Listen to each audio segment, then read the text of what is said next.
علیکم دوستو، انسائیڈ میں معظم فخر میں خوش آمدید۔ الیکشن کمیشن نے 37 وار کر کے بیک وقت 37 وار کر کے حکومت کی طرف سے اگلے انتخابات میں دھاندلی کے منصوبے کو نہ صرف لہو لہان کر دیا بلکہ اس سٹینڈنگ کمیٹی کے اجلاس میں ایک حکومتی وزیر یہ کہتے ہوئے بھی سنے گئے کہ جو الیکشن کمیشن ہے اس نے ای وی ایم کے قتل کر دیا ہے اور اب ای وی ایم کے قتل کی F I R election commission کے خلاف درج کرائی جانی چاہیے، یعنی حکومت الیکشن کمیشن کی اس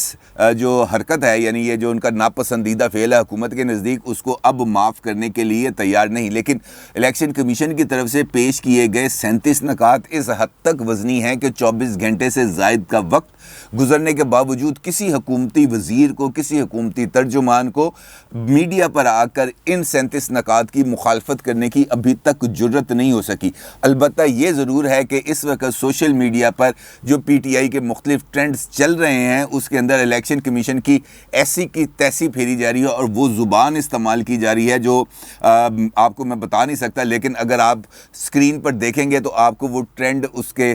جو نام کے ساتھ پی ٹی آئی لکھا ہوا ہے اور اس کے تھریڈ میں اگر آپ جائیں گے تو آپ کو پتہ چل جائے گا کہ کون کون سی زبان اور کس کس طریقے سے جملے بازی استعمال کی گئی ہے، بلکہ یہاں تک آ گیا ہے کہ اس وقت الیکشن کمیشن جو ہے وہ اپوزیشن کا ایک زرد خرید غلام بن چکا ہے اور وہ اپوزیشن اور خاص طور پر نون لیگ کے دائرۂ اثر سے باہر آنے کے لیے تیار نہیں۔ یہ کیا صورتحال ہے، اس پر تفصیل کے ساتھ گفتگو کریں گے۔ سب سے پہلے میں آپ کو بتاؤں گا کہ الیکشن کمیشن کا جو کل سٹینڈنگ کمیٹی کے اندر موقف تھا وہ کیا تھا اور سٹینڈنگ کمیٹی کے اجلاس کے اندر ہوا کیا، کیونکہ یہ آپ کو معلوم ہے کہ 13 سپٹمبر تک کی ڈیٹ ہے سٹینڈنگ کمیٹی کے پاس سینٹ کی کہ وہ اس بل کے اوپر، یہ جو انتخابی اصلاحات کا بل حکومت نے سٹینڈنگ کمیٹی کے روبرو پیش کیا ہوا ہے وہ اس کے اوپر اپنی حتمی رائے دے۔ لیکن اس سے پہلے ہی چیئرمین سینٹ صادق سنجرانی صاحب کی طرف سے ایک ایسی حرکت کی گئی تھی جس کا میں نے اپنے ویلاگ میں بھی آپ کے ساتھ ذکر کیا تھا کہ انہوں نے جو مساوی تعداد تھی سٹینڈنگ کمیٹی کی اس تعداد کے اندر اضافہ کر دیا اور اس کے اندر حکومتی اراکین کی تعداد کو بھی اضافہ کر دیا تاکہ اگر سٹینڈنگ کمیٹی میں اس انتخابی اصلاحات کے بل پر ووٹنگ کی نوبت آئے تو حکومت کو اس معاملے میں بھی ہزیمت کا سامنا نہ کرنا پڑے اور وہ بڑے آسانی کے ساتھ یہ جو بل ہے وہاں سے اکثریت کے ساتھ اس کو منظور کرائے اور اس کے بعد سینٹ میں پیش کریں، اور اگر سینٹ اس کو نامنظور کر دے، مسترد کر دے، تو پھر حکومت یہ چاہتی ہے کہ اس بل کو پارلیمنٹ کے مشترکہ اجلاس کے سامنے پیش کیا جائے اور پھر پارلیمنٹ کے مشترکہ اجلاس میں اس بل کو منظور کرا کر اس کو ایکٹ کی شکل دے کر الیکشن کمیشن کو اس بات کا پابند کیا جائے کہ وہ اگلے الیکشن کو ای وی ایمز کے تحت ہی منعقد کرائے۔ لیکن اس ساری صورتحال میں سیاسی جماعتیں تو ایک طرف، لیکن الیکشن کمیشن جس کی بنیادی ذمہ داری یہ ہے کہ وہ ملک کے اندر شفاف اور صاف انتخابات کے انعقاد کو یقینی بنائے گا، وہ سب سے بڑا سٹیک ہولڈر ہے اور الیکشن کے حوالے سے اس کے فیصلے کو، اس کی رائے کو حتمی حیثیت ملے گی۔ اور اس کی ایک مثال ماضی کے اندر بہت قریب میں ہمیں ملتی ہے جب سپریم کورٹ کے اندر سینٹ الیکشن کے حوالے سے صدارتی ریفرنس دائر کیا گیا تھا اور وہاں پر الیکشن کمیشن نے اس بارے میں ٹھوس موقف اختیار کیا تھا۔ ان کا یہ کہنا تھا کہ یہ جو سیکریسی آف دی بیلٹ ہے یہ بالکل آئین کے تحت ہے اور ہم جو سینٹ کے انتخابات کے اندر یہ جو ووٹر کی سیکریسی ہے ہم اس کو کسی بھی صورت باہر اس کو لیک نہیں کر سکتے اور کسی بھی طریقے سے آئیڈینٹیکل یا آئیڈینٹیبل جو بیلٹ ہے اس کو منظر عام پر نہیں لایا جا سکتا، اس کو متعارف نہیں کرایا جا سکتا، جس کے بعد سپریم کورٹ آف پاکستان نے بھی الیکشن کمیشن کے موقف کی حمایت کی تھی، اگرچہ ان کے ریمارکس اس حوالے سے ذرا اس طرح لگ رہے تھے جیسے یہ سیکریسی آف بیلٹ جو ہے اس کو کمپرومائز کیا جائے گا، لیکن وہاں پر الیکشن کمیشن نے بڑا ٹھوس موقف اختیار کیا۔ یہی صورتحال تھی کل جب سٹینڈنگ کمیٹی کا اجلاس ہوا۔ سٹینڈنگ کمیٹی کے اجلاس میں الیکشن کمیشن آف پاکستان کی طرف سے الیکشن کمیشن کے خصوصی سیکرٹری ظفر اقبال حسین اور ڈائریکٹر جنرل آئی ٹی خضر عزیز نے اس اجلاس میں شرکت کی اور ان کا یہ کہنا تھا کہ یہ جو انتخابی عمل ہے اس کو کمپرومائز کرنے کے مترادف ہے، کیونکہ اس منصوبے پر اگر ای وی ایم کو متعارف کرایا جائے تو اس منصوبے پر نہ صرف 150 ارب روپے سے زائد کے اخراجات ہوں گے اور اس کے باوجود بھی انتخابات کی شفافیت بہت حد تک کمپرومائز ہو جائے گی۔ اس کی دو وجوہات خاص طور پر کمپرومائز ہونے کی الیکشن کمیشن کے حکام نے سٹینڈنگ کمیٹی کو بتائی اور ایک اس کی وجہ یہ تھی کہ اس کے نتیجے میں جو بیلٹ ایک نکلے گا، جو بیلٹ پرنٹ ہوگا، وہ بطور ریکارڈ استعمال نہیں کیا جا سکتا، جبکہ یہ جو ای وی ایم کے ذریعے جو رزلٹ آئیں گے اس کا بھی ریکارڈ الیکشن کمیشن کے پاس موجود نہیں ہوگا، کیونکہ انتخابی عذرداریاں جو الیکشنز کے بعد جاری ہوتی ہیں اس کو کسی بھی طریقے سے ہم ریکنسائل نہیں کر سکیں گے کہ اس کے اوپر پریزائڈنگ آفیسر کی سٹیمپ لگی ہوئی ہے، اس کے اوپر ووٹر کا انگوٹھے کا نشان لگا ہوا ہے، جو ماضی کی روایات ہیں کہ بیلٹ پیپر کی پشت کے اوپر پریزائڈنگ آفیسر مور لگاتا ہے، کاؤنٹر فائل کے اوپر جو ووٹر ہے اس کا انگوٹھا لگا ہوتا ہے، اس کے اوپر اس پر نام، پتہ، ولدیت وغیرہ سب کچھ درج ہوتی ہے، اور اس کے بعد جو بیلٹ پیپر ہے اس کے اوپر ووٹر اپنی پسند کے امیدوار کے کھانے کے سامنے موڑ لگاتا ہے اور اس کو پھر بیلٹ باکس کے اندر ڈال دیتا ہے، اور یہ بیلٹ 5 سال تک الیکشن کمیشن کے پاس محفوظ رہتے ہیں، اور اگلے الیکشن سے پہلے ان بیلٹس کو ضائع کیا جاتا ہے تاکہ وہ جو انتخابی عمل ہے اس کی شفافیت کو برقرار رکھا جائے۔ اب الیکشن کمیشن یہ کہتا ہے کہ یہ اگر ہم اس مشین کو استعمال کرتے ہیں تو بیلٹ کی رازداری کمپرومائز ہو جائے گی، ہر سطح پر ہمیں جو صلاحیت کا فقدان ہے اس کا سامنا کرنا پڑے گا، کیونکہ پاکستان کے اندر جو خواندگی کی شرح ہے اور ٹیکنالوجی کے ساتھ وابستگی کی شرح ہے وہ باقی دنیا کے مقابلے میں نہ صرف بہت کم ہے بلکہ یہاں پر لوگ اتنے زیادہ ٹیک اورینٹڈ نہیں ہیں، اور مشین کو بطور پائلٹ پروجیکٹ استعمال کرنے سے پہلے سیدھا ہی اگر ہم اس کو عام انتخابات میں استعمال کرنے کے لیے لے جائیں تو اس کے نتیجے میں بھی شدید جو ہے اس کے مضمرات سامنے ہوں گے۔ الیکشن کمیشن نے جو 37 نکات اٹھائے ہیں یہ اس وقت آپ کو اپنی سکرین پر نظر آئیں گے۔ اس کے اندر انہوں نے پہلا نقطہ یہ اٹھایا ہے کہ lack of time for large scale implementation, یعنی کہ ہمارے پاس وقت کم ہے کہ ہم اس جو مشین ہے اس کو امپلیمنٹ کر سکیں وسیع پیمانے پر، جس کے نتیجے میں ہمیں ریزلٹس حاصل ہوں گے۔ ان کا کہنا ہے کہ لیک آف سیکنڈ، اس کا نقطہ ہے لیک آف بیلٹ سیکریسی، یعنی یہ بیلٹ کی سیکریسی ہے، اس کا جو خفیہ رہنا ہے وہ اس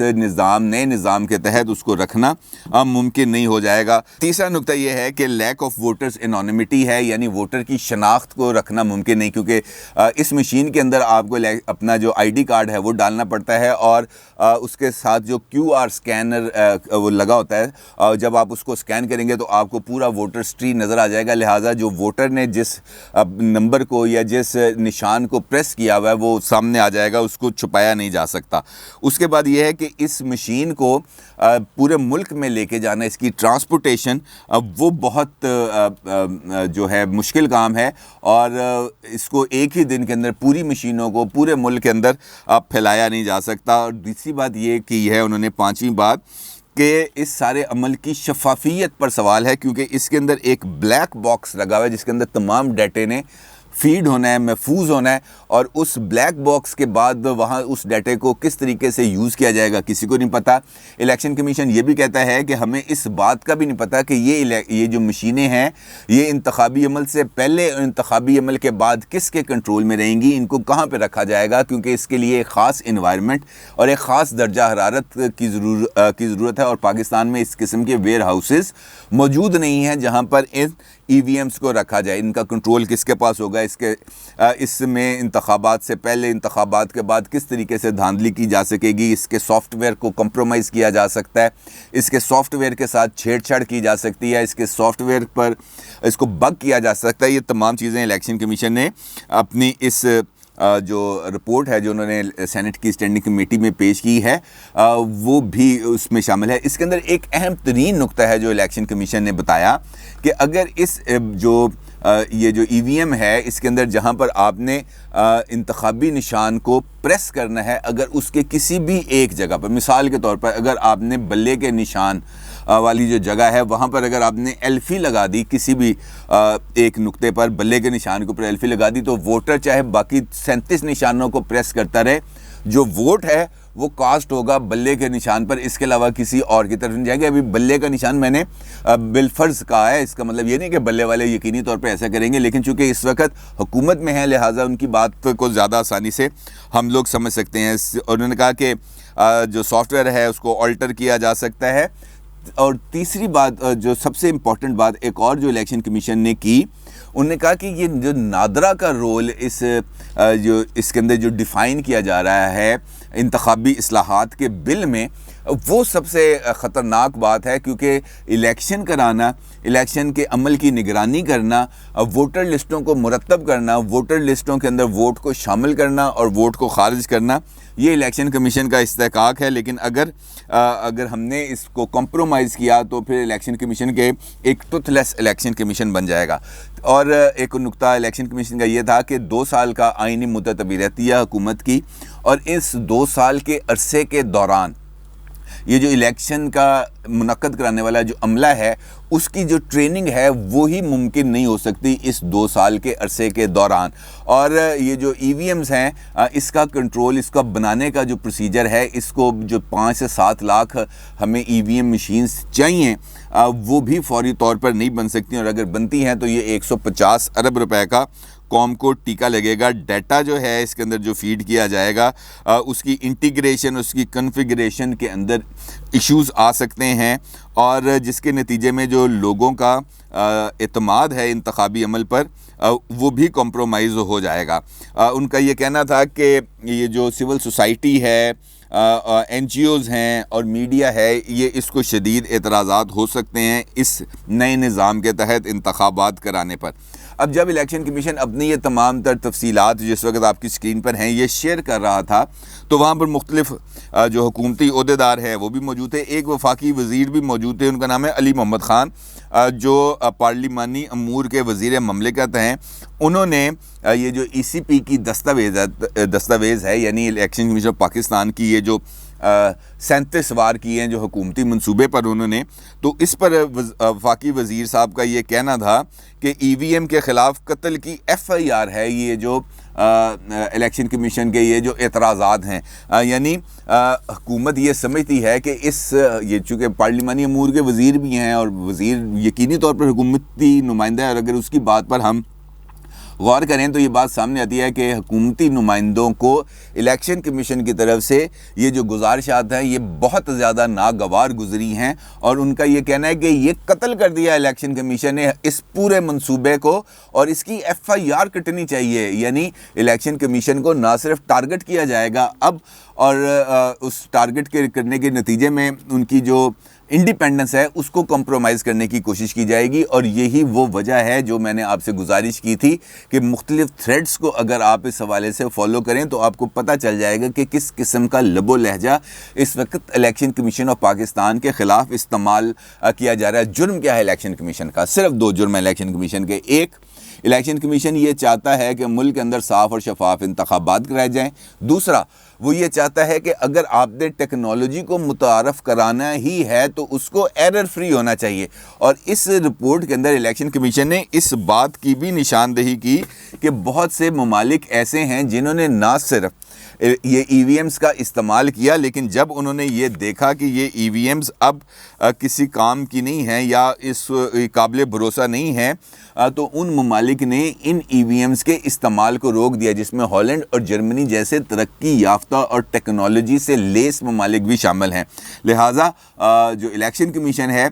اس کا ایک اپنا رول ہے، اس کا ایک آئینی کردار ہے، اس کی ایک اپنی انڈیپینڈنس ہے جس کو کسی بھی طریقے سے کمپرومائز نہیں کیا جا سکتا۔ اور حکومت چونکہ اپنے خلاف اٹھنے والی کسی بھی آواز کو پسند نہیں کرتی، چاہے وہ میڈیا کی ہو، چاہے وہ الیکشن کمیشن کی ہو یا کسی اور ادارے کی ہو، لہٰذا ان کی کوشش ہوتی ہے کہ ایسی ہر ایک آواز کو نہ صرف دبا دیا جائے بلکہ اس طریقے سے خاموش کیا جائے کہ وہ آواز دوبارہ نکلے ہی نہ۔ میڈیا کے حوالے سے یہ جو بن رہا ہے میڈیا ڈیولپمنٹ اتھارٹی، یہ بھی اسی سلسلے کی کڑی ہے۔ آپ دیکھتے ہیں الیکشن کمیشن کے حوالے سے ایسی کون سی اتھارٹی آئے گی جو الیکشن کمیشن کی اتھارٹی کو چیلنج کرے گی، یا خود حکومتی وزراء ایک ایکٹ آف پارلیمنٹ کو منظور کرا کے الیکشن کمیشن کو اس بند گلی میں دھکیلنے کی کوشش کریں گے جہاں سے الیکشن کمیشن کے پاس بیل آؤٹ ہونے کا صرف ایک ہی راستہ ہوگا، اور وہ ہوگا سپریم کورٹ آف پاکستان۔ یہ معاملہ مجھے لگتا ہے آخرکار سپریم کورٹ آف پاکستان میں جائے گا، اور جہاں سے اس کے بعد کوئی حتمی رائے نکلے گی۔ اپنی رائے کا ضرور اظہار کیجیے گا۔ آپ کا بہت شکریہ۔ اللہ حافظ۔